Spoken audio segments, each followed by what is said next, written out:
গল্প সকালের ধোঁয়ায় মা লক্ষ্মীর আশীর্বাদ। প্রতিদিন ভোরবেলায় দোকানের শাটারটা তুলতেই কিশোরের নাকে এসে লাগে আগরবাতি আর ধূপকাঠির মিষ্টি গন্ধ। ছোট্ট দোকান, চাল, ডাল, তেল আর কোনায় রাখা একটা কাঠের তাকের ওপর মাটির তৈরি মা লক্ষ্মীর মূর্তি। মূর্তির সামনে একটা লাল কাপড়, তার ওপর কয়েকটা ধান আর একটা কড়ি। কিশোর বিশ্বাস করে, দিনের শুরুটা যেমন হবে, দিনটাও তেমন কাটবে।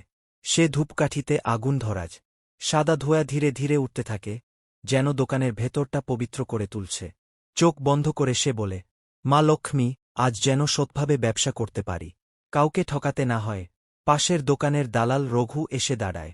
বলে, আজ মাল কম দামে এনে দেব, কিন্তু একটু এদিক ওদিক করতে হবে।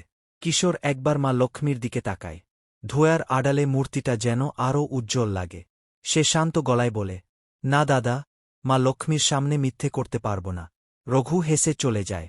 সেই দিন আশ্চর্যভাবে দোকানে ভালো বিক্রি হয়। পুরনো এক খদ্দের বেশি দামে হলেও মাল নেয়, কারণ সে কিশোরের সততার ওপর ভরসা করে। সন্ধেবেলা দোকান বন্ধ করার সময় কিশোর দেখে, মা লক্ষ্মীর পায়ের কাছে পড়ে আছে একটা ঝকঝকে কড়ি, যেটা সে আগে দেখেনি।